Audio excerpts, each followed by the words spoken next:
Hello everyone. इस video में हम करेंगे पाठ 7 गति एवं दूरियों का मापन के अभ्यास के प्रश्नों के उत्तर। इस वीडियो के अंदर हम करेंगे। पहला प्रश्न क्या है? वायु, जल तथा थल पर उपयोग किए जाने वाले परिवहन के साधनों में प्रत्येक के दो उदाहरण लिखिए। वायु, जल और थल। देखिए, स्थल पर उपयोग किए जाने वाले परिवहन के साधन, जो स्थल पर जमीन पर, क्या आपके विद्युत ट्रेन या ट्रेन कह दें, और बस। जल में उपयोग किए जाने वाले परिवहन के साधन पानी का जहाज है और नाव है, ये जल में प्रयोग किए जाते हैं। वायु में उपयोग किए जाने वाले परिवहन के साधन वायुयान, हवाई जहाज और अंतरिक्ष यान हो जाएगा। दूसरा क्वेश्चन खाली स्थान का है। रिक्त स्थानों की पूर्ति कीजिए। खाली स्थान। पहला, 1 मीटर में डैश सेंटीमीटर होते हैं, तो 1 मीटर में कितने? 100 सेंटीमीटर होते हैं, तो आंसर क्या है इसका? 100 सेंटीमीटर। 5 किलोमीटर में कितने मीटर? 5000। कैसे हुआ? क्योंकि 1 किलोमीटर में कितने होते हैं? 1000 मीटर होते हैं। 5 में क्या कर देंगे? 5 से गुणा कर देंगे तो क्या हो जाएंगे? 5000 मीटर हो जाएंगे। 5000 मीटर। झूले पर किसी बच्चे की गति किसका उदाहरण है? आवर्ती गति है। क्या होती है? आवर्ती गति। किसी सिलाई मशीन की सुई की गति, ये भी क्या होती है? आपकी आवर्ती गति।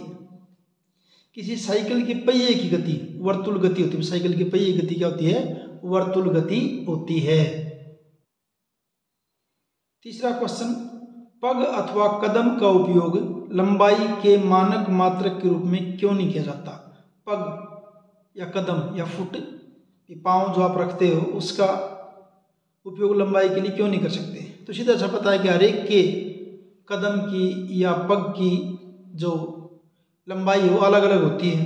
पग अथवा कदम का उपयोग लंबाई के मानक मात्रक के रूप में नहीं किया जाता। क्यों? क्योंकि अलग अलग व्यक्तियों के पग अथवा कदम की लंबाई अलग अलग होती है।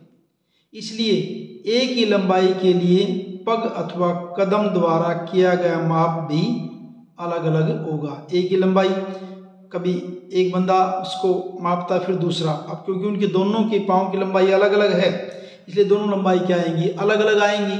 और अलग अलग आएंगी तो आपका माप क्या माना जाएगा? गलत माना जाएगा। चौथा क्वेश्चन देखिए इसके बाद। निम्नलिखित को लंबाई के बढ़ते परिमाणों में व्यवस्थित कीजिए। बढ़ते यानी कि सबसे छोटा, फिर उससे बड़ा, फिर उससे बड़ा, फिर सबसे बड़ा। तो इनमें सबसे छोटा क्या है? मिलीमीटर। मिलीमीटर के बाद ये शुरू में मिलीमीटर लिख दिया। मिलीमीटर से बड़ा क्या होगा? सेंटीमीटर। ये सेंटीमीटर आ गया। सेंटीमीटर के बाद क्या आएगा? मीटर। ये मीटर हो गया, 1 मीटर। और उनमें उससे बड़ा क्या हो जाएगा आपका? ये किलोमीटर। इतना ही करना, ये किलोमीटर है। नेक्स्ट, 5वां क्वेश्चन। किसी व्यक्ति की लंबाई 1.65 मीटर है। इसे सेंटीमीटर तथा मिलीमीटर में व्यक्त कीजिए। व्यक्ति की लंबाई 1.65 मीटर। सेंटीमीटर में बदलना है तो 1 मीटर में सेंटीमीटर कितने होते हैं? 100। इसलिए 1.65 को किससे गुणा कर दिया? 100 से गुणा कर दिया। क्या बन गया? आपकी सेंटीमीटर हो गई। अब दशमलव कितने अंक के बाद लगेगी? जैसे 1.65 और 100 की अगर आप गुणा करोगे तो ये गुणा किसके बराबर? 165 के आगे 2 जीरो आ जाएंगी। क्योंकि यहाँ दशमलव के बाद 2 अंक है तो यहाँ दशमलव लगाएंगे, तो इसको आप 165.00 कह दीजिए या 165 सेंटीमीटर कह दीजिए, एक ही बात है। 165 सेंटीमीटर। फिर इस 165 सेंटीमीटर को मिलीमीटर में बदलना है तो 1 सेंटीमीटर मिलीमीटर कितने होते हैं? 10। इसलिए 165 को किससे गुणा कर दिया? 10 से गुणा कर दिया। 165 को 10 से गुणा करेंगे तो क्या हो जाएगा आपका? 1650 मिलीमीटर। ये हुआ आपका 5वां क्वेश्चन। छठा क्वेश्चन, राधा के घर तथा उसके स्कूल के बीच की दूरी 3250 मीटर है। 3250 मीटर है। इस दूरी को किलोमीटर में व्यक्त कीजिए, यानी इस मीटर को आपने किलोमीटर में चेंज करना है। तो राधा के घर तथा स्कूल के बीच की दूरी 3250 मीटर। अब ये दे रखा आपका मीटर, बदलना है किसमें? किलोमीटर में। तो 1 किलोमीटर में कितने होते हैं? 1000 मीटर होते हैं। तो 3250 को 1000 से भाग कर दिया, ये आपके क्या हो गए? इतने किलोमीटर हो गए। अब इनको देखिए 3250 को 1000 से भाग करोगे, जीरो नीचे कितनी 3, तो डेसिमल कितने के बाद लगेगा, पीछे से 3 अंक छोड़ के 1 2 3, तो क्या बन जाएगा ये 3.250 किलोमीटर।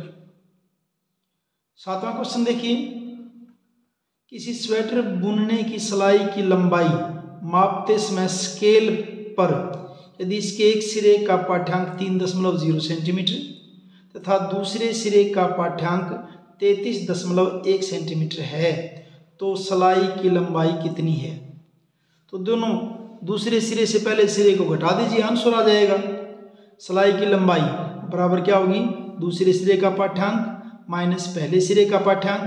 अब दूसरे सिरे का पाठ्यांक कितना था 33.1 सेंटीमीटर, पहले सिरे का पाठ्यांक क्या है 3.0 सेंटीमीटर, इनकी घटा कर दीजिए। क्या 33.1 में से क्या घटाना है 3.00 लगाओ, कोई फर्क नहीं पड़ता इससे।